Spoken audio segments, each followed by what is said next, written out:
புகழ் அனைத்தும் இறைவனுக்கு, அவன் மட்டுமே துணை நமக்கு. அஸ்ஸலாமு அலைக்கும் வரஹ்மத்துல்லாஹி வபரகாத்துஹு. நேயர்களே, அன்பிற்குரியவர்களே, உங்களோட ஒரு சில நிகழ்வுகளை இன்னைக்கு நான் ஷேர் பண்ணிக்கணும்னு விரும்புகிறேன். புகழ்பெற்ற ஒரு ராஜா தன்னுடைய மகனுக்கு திருமணத்தை நிச்சயிக்கிறாரு. அவருக்கு என்ன கிஃப்ட் வேணும்னு சொல்லி கேட்குறாரு. அதற்கு அவர் எனக்கு லைப்ரரி வேணும்னு சொல்லி சொன்னார். எல்லோருக்கும் என்ன டவுட்னா, நாட்டை பிடிச்சோமா, தங்கம் வைரத்தை கொள்ளை அடிச்சோமா, மாபெரும் மாளிகைகளில் வாழ்ந்துட்டு என்ஜாய் பண்ணணுமா நினைக்கிறத விட்டுட்டு இவருக்கு மட்டும் என் நூலகத்தின் மீது தனி பிரியும் அப்படின்னு சொல்லி நினைச்சார். அப்போ அந்த இளவரசர் மனசுல என்ன இருந்துச்சுன்னா, போர்க்களத்தில் வீரம் விளைந்தாலும் ஈர இதயத்தை பூக்க செய்கின்ற மாபெரும் அந்த ஆற்றல் புத்தகத்திற்கு மட்டும்தான் இருக்கிறது என்பதை அவர் முழுமையா நம்பினார். அப்போ புத்தகங்கள் வேணும்னு சொன்ன உடனே லைப்ரரி அமைக்கிறாங்க. எப்படி?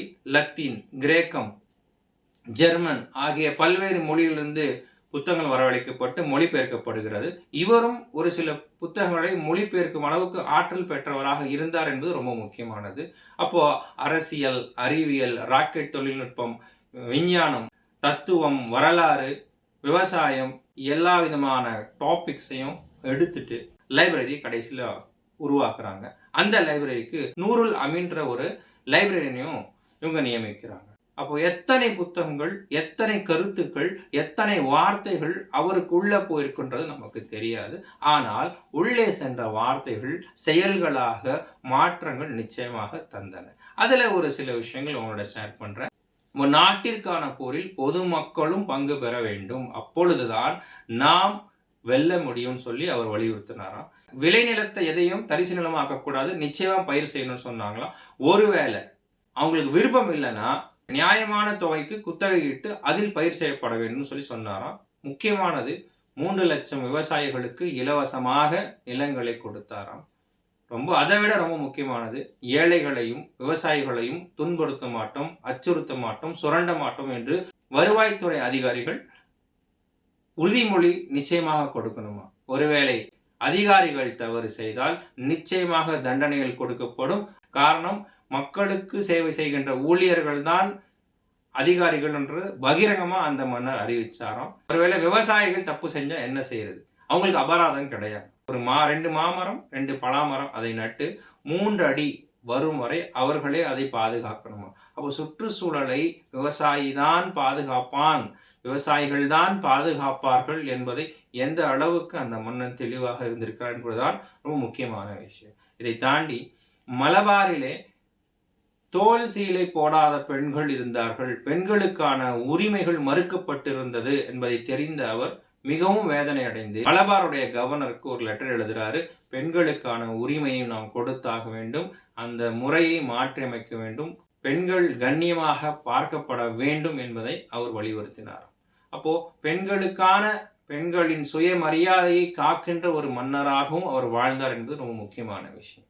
இத்தனை சாதனைகள், இத்தனை மாற்றங்கள் செய்த அந்த மன்னன் ஆங்கிலேயரை எதிர்த்து போரிட்டு 1799ஆம் ஆண்டு வீர மரணம் அடைந்தார் என்பதுதான் வரலாறு. அவருடைய சடலத்தை எடுப்பதற்காக போகும்பொழுது அங்கேயும் தான் பொன்னை போல் பாதுகாத்த ஒரு நூல் அவர் பக்கத்தில் இருந்தது.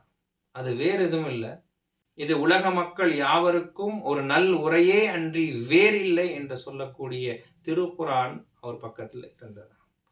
அப்போ யார் தான் அந்த மன்னர் அப்படின்னா, டைகர் ஆஃப் மைசூர் என்று அழைக்கப்பட்ட, போர்க்களத்திலே உலகத்திலேயே ராக்கெட்டை முதல் அறிமுகம் செய்த திப்பு சுல்தான் என்று அழைக்கக்கூடிய திப்பு சுல்தான் ரஹ்மத்துல்லாஹி அலைஹி தான் அந்த ஒரு மாமன்னர். அப்போ ராஜாவாக இருந்த போதிலும், அனைத்து வசதிகள் இருந்த போதிலும், இளமை பருவத்திலும் தன்னுடைய வாழ்நாளின் இறுதி நேரம் வரைக்கும் அவர் புத்தகத்தோடையே டிராவல் பண்ணியிருக்காரு. புத்தகம்தான் அவரை வழி நடத்தி இருக்கிறது என்பதற்கு இதைவிட ஒரு சான்றாக இருக்க முடியாது. அன்பிற்குரியவர்களை சற்று சிந்தித்து பார்க்கணும்.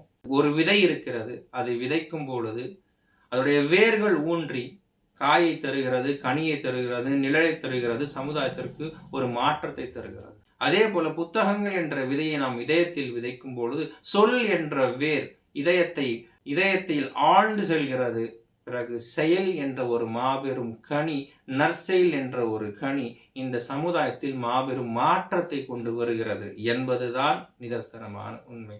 சுவாசிப்பதற்கு ஆயுளை கொடுத்த இறைவனுக்கு நாம் நன்றி செலுத்துவதைப் போல, வாசிப்பதற்கும் ஒரு மாபெரும் வாய்ப்பை கொடுத்திருக்கான் அல்லவா, அதை நாம் சரியாக பயன்படுத்த வேண்டும். பிள்ளைகளை நாம் லைப்ரரிக்கும் புத்தக கண்காட்சிகளுக்கும் அழைத்து செல்வது ஒரு முக்கிய கடமையாக நாம் பார்க்க வேண்டும். காரணம், நல்ல வார்த்தைகள், நல்ல சொற்கள் நாம் இன்று அவர்களுடைய இதயத்தில் விதைத்தால் நாளை நல்ல ஒரு மாற்றத்தை இந்த சமூகம் அறுவடை செய்யும் என்பதுதான் மறுக்க முடியாத உண்மை. இன்ஷா அல்லாஹ் நல்லதை விதைப்போம், நல்லதை அறுவடை செய்வோம். இன்னொரு காணொளியில் இன்ஷா அல்லாஹ் மீண்டும் சந்திப்போம். நன்றி. அஸ்ஸலாமு அலைக்கும் வரஹ்மத்துல்லாஹி வபரகாத்துஹு.